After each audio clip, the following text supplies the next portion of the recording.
Hi everyone, I'm going to do my John Maxwell now, and I combine it with the readings that I'm doing from the reflection that the readings we hear at Mass today. So usually when I have my camera, I stand it up against this mug of mine that I got, this Elvis Presley mug. I don't use it because I think it's an ornament, but I stand it up against there.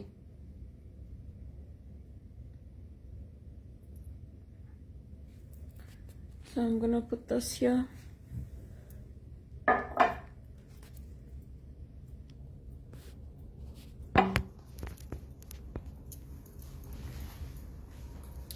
And the readings, I'm not going to read the full reading today, but it's from Leviticus 23:1, and then the verses are 1 to 4, 15 to 16, and 27:34 to 37. And that first reading from Leviticus is really beautiful. It's about all the festivals and how God is asking his people, us, to keep these festivals and the blessings that come from that. And then the psalm is Psalm 80, 3 to 6, 10 to 11. Bring out your joy to God our strength. And the gospel is Matthew 13, 54 to 58. And it's basically looking at how people didn't believe in Jesus, and they were asking, is he not the carpenter's son? Is not his mother the woman called Mary, and his brothers James and Joseph and Simon and Jude? His sisters too, are they not all here with us? So where did the man get it all? And they wouldn't accept him. But Jesus said to them, a prophet is only despised in his own country and in his own house. And he did not work many miracles there because of their lack of faith. And that's the Holy Gospel according to Matthew, when Jesus goes into the synagogue to teach, and they're astounded. They're asking, where did he get all this wisdom and miraculous powers? So Father Larry was just mentioning in the homily that how many times do people do that to their own family?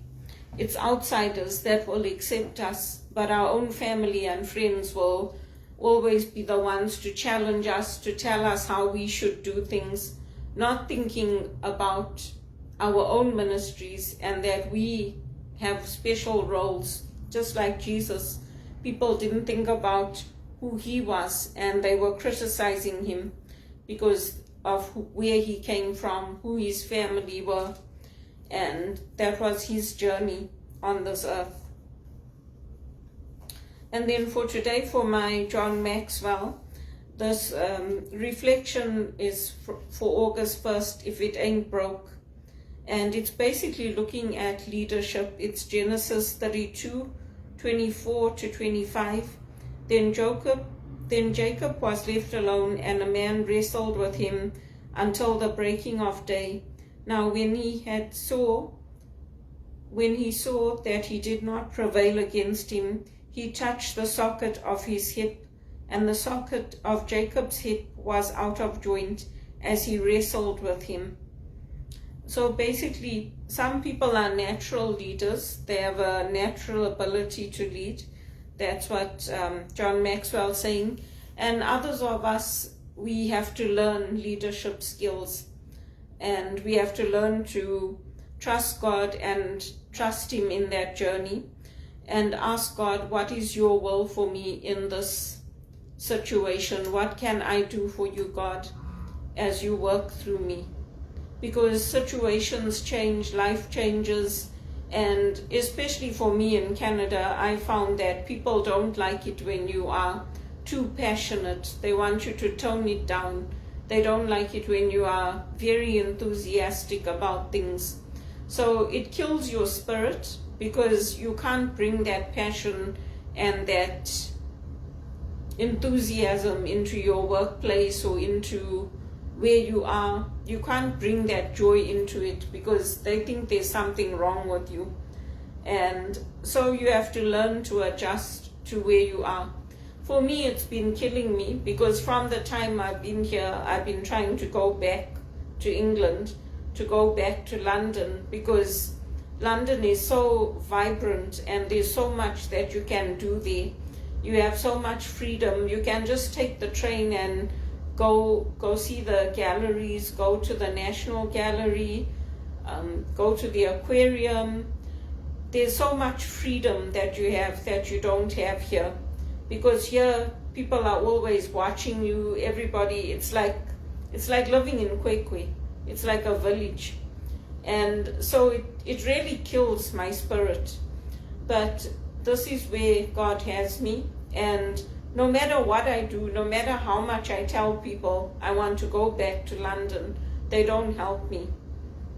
So I've made the most of everything. Thank God I've had Father Larry and I've had the parish, because that's one place where I can bring my passion and I can bring my enthusiasm. And I had the college as well, Regis College.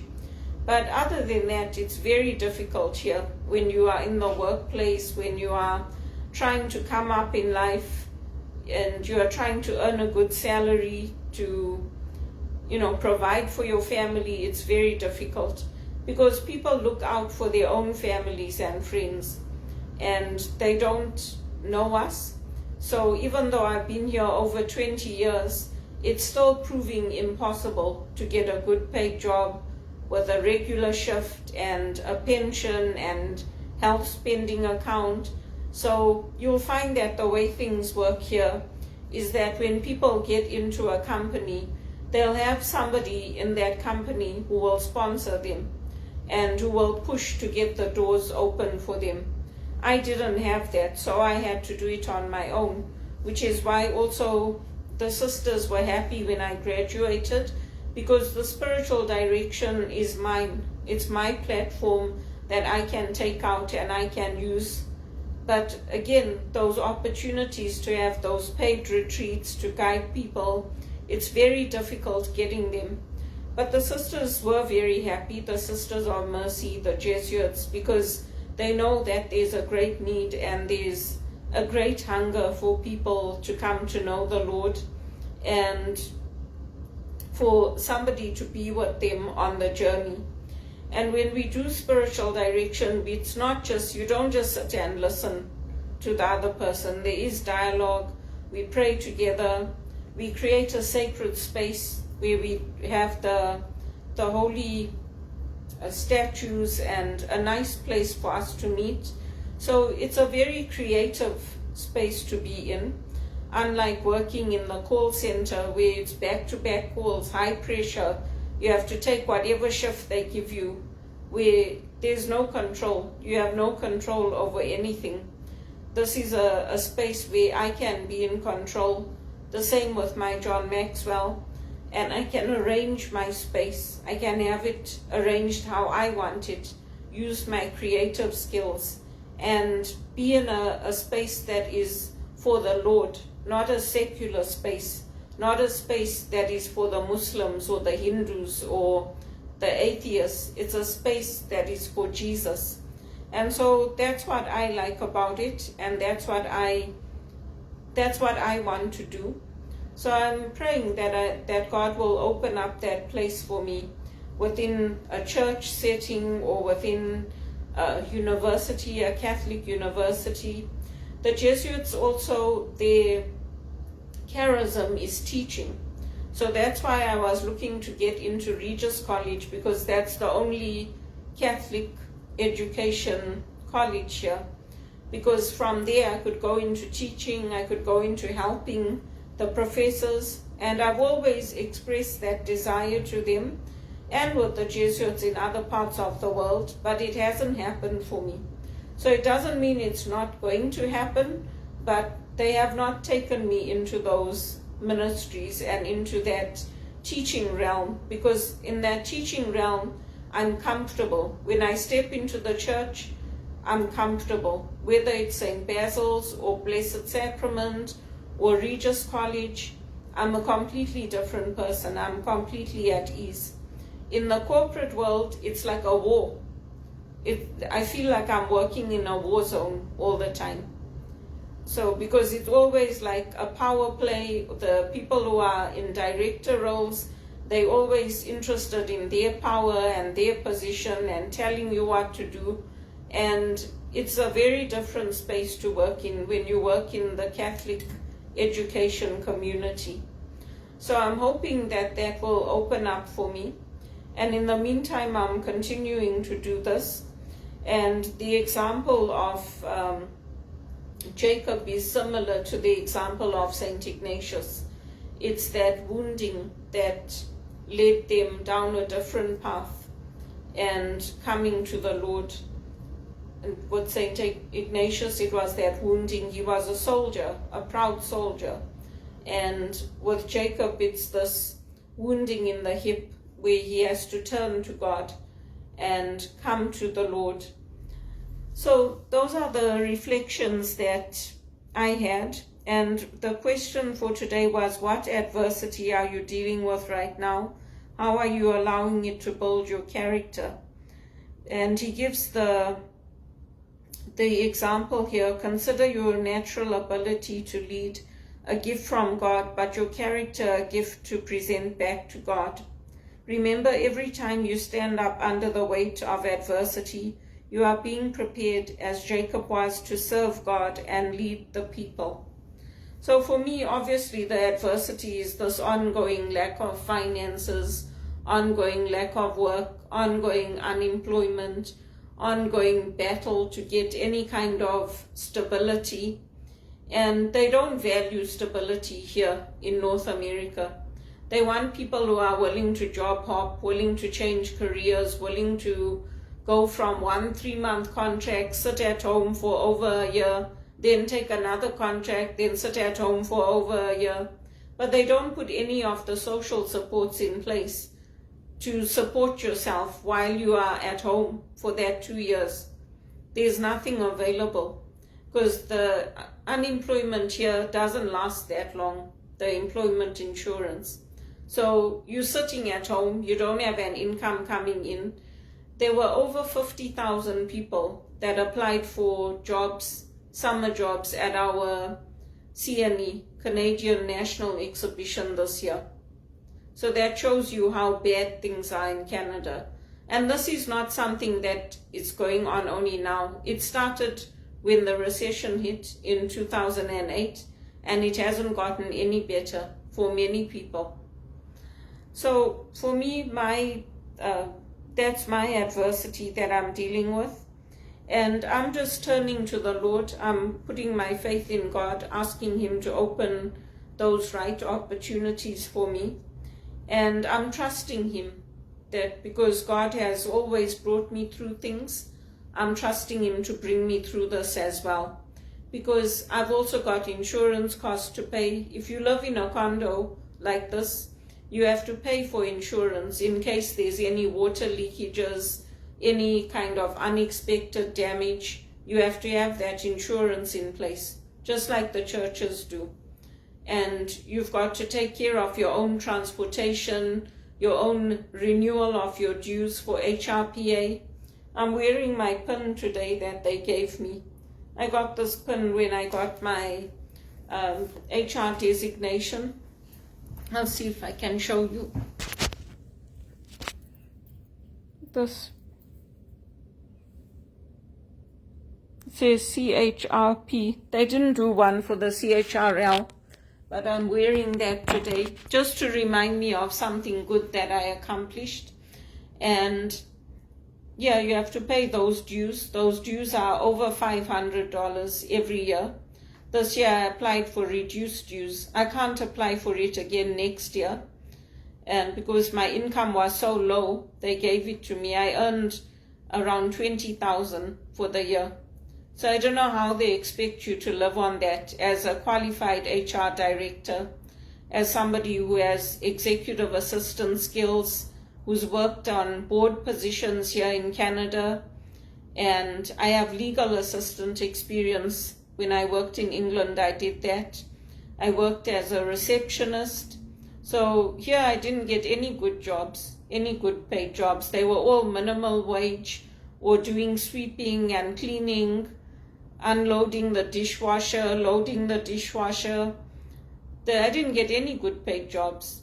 I had some work like at the library, but other than that, it's all been kind of menial work. And I had those small contracts, big portfolios handling multi-million-dollar projects in the banks for IT, for HR, for merging, like when MasterCard was bought over by TD, I helped with that. So big projects, multi-million-dollar projects on minimum wage. And then it's only 3 to 6 months and then I'm sitting at home. So it's not possible on that to buy a home, to travel, to do the things that I want to do. And it's not like I didn't come here to work. I came here to work, but for some reason, that's the only positions that they're giving me. So I'm praying for a change. I'm praying that things will open up for me. Even if I have to go back to England and start there again in an executive assistant role or an HR role, there are very good paying jobs there. In Australia, I applied to Japan, I applied to Norway, I applied to Switzerland, Sweden. I've applied all over the globe, but for some reason I'm not getting anything. So it doesn't mean I'm not a leader in the community, because I can still do my John Maxwell. I can still post these reflections for spiritual direction, and I can still do other things. That doesn't take away from anything. But at the same time, I do need to have an income in order to live, and to buy a property, in order to travel. I need to have an income coming in, just like everybody else. And I've been praying for a long time. Since I came to Canada, I've been praying for stability. That was one thing that I liked about when I got my jobs in England. I had stability. And the final job I had there at Bovis Lend-Lease, they would have kept me, but the government in England didn't want to give me the permit to stay. So I think it's unfortunate. I think it's sad, because it's a waste of my life. It's a waste of my skills, and it's a waste of my education, because I have a lot of good skills and I have a solid Jesuit education. So this is the only way that I can teach others and I can help others, by putting it on social media. And I'm glad the Pope is encouraging the next generation to come up too, and to use the social media platforms that are being made available. Because some of us didn't have all the platforms that we're using now. And I wouldn't have joined it. I wouldn't have done all this Facebook and YouTube and all that if I hadn't had the encouragement of the Maxwell team. Because for me, as a spiritual director in the Catholic Church, we are always encouraged to do things face to face, to organize like in-person retreats, to organize things where you can meet with people, not to do it just over social media. In fact, we try to avoid that, because you can't interact with people. But because I had the encouragement of the John Maxwell team, I started doing this. I started uploading my posts to YouTube and X, that was Twitter before. I started using all of them more often, and LinkedIn as well. So I'm getting interest, I'm getting people starting to follow me, and I'm praying that the Lord will bring the right people to my social media, people who want to grow in the scriptures and who are interested in the Catholic faith. We don't stop anybody from coming to our church.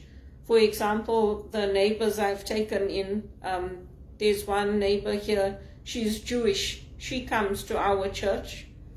I can't remember her name. Marie, I think is her name.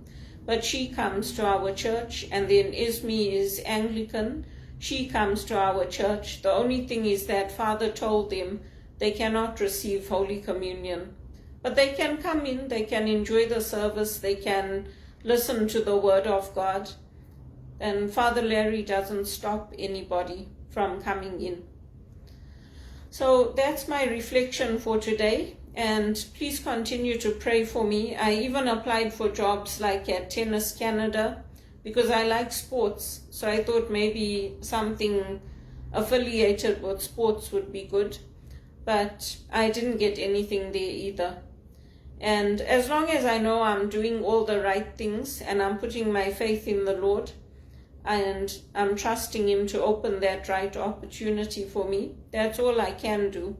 I can't do anything more than that. So I do pray, I ask for the intercession of Saint Joseph and Our Lady, and I continue praying my novenas, asking for the help of Archangel Michael, Saint Jude. I turn to the saints for their intercession, Saint Teresa of Lisieux, and it's a very special ministry, spiritual direction. There's very few of us that train in it. So I hope those paid opportunities will come up for me, and also opportunities to use my music again in different settings. Please pray for me, and thank you for watching my posts, for liking them and sharing them.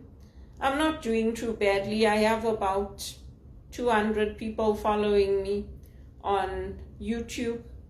And my page, I had a lot of followers, but I don't really post to that page anymore that I had set up. I'm just using my personal page, and then I'm uploading my videos to YouTube and posting them on LinkedIn as well. And pray for me to get an income coming in, because it's very hard to live like this, and it's soul destroying, and it's very upsetting, because I don't deserve to constantly be battling for any kind of money, any kind of income coming in, especially not in Canada. This is a very rich country, and there's a lot of people that I've helped. So I'd like them to refer me to good paid jobs.